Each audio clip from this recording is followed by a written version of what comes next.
Was the term, certainly very strong language here out of that commentary on Xinhua news agency on the weekend. Now, obviously there are two facets to this. Obviously, first is, China's exposure to U.S. debt. The second is, of course, they're taking this, I guess, opportunity to further their interests here. And, the message here is that they think the U.S. is being reckless because they're allowing their domestic issues to impact the rest of the world, obviously putting in jeopardy a lot of these dollar investments of a lot of other countries, not only China. Obviously, in their case, they have the most at stake here, $3.5 trillion invested in dollar-denominated assets. So at least as far as that's concerned, they say the world needs a new reserve currency.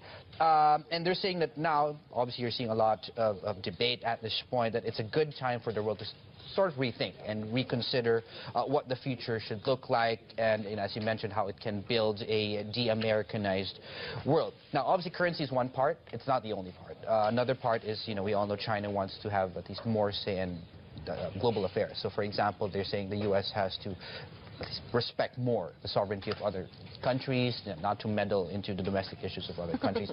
Plus, of course, in their case, they also want a bigger say in bodies like the IMF, the World Bank, for example.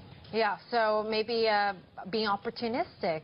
Let's promote the use of the renminbi. But how can you do that when this currency isn't even fully convertible yet? It's not like I can just trade the renminbi into any currency I want. Right. I mean, certainly they do have a lot of domestic issues that they have to put their house in order before. Yeah, just a few domestic issues. Well, one of it is to make it fully convertible. Certainly a very big one. Liberalizing interest rates also comes hand in hand with making your currency fully convertible. I mean, they're doing a lot right now. They're obviously right now in the middle of, say, increasing the number of uses as far as trade is concerned.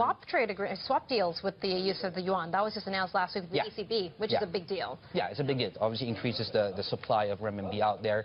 The next step is, we talked about this about 2 or 3 years ago, where you would want to, say, increase the options for investment in yuan-denominated assets. And obviously after that, then you move on to becoming a reserve currency. Right. Well, that's still a few years away, I'm sure. Oh. Okay. David, thank you for that. Yeah, nodding, saying, of course.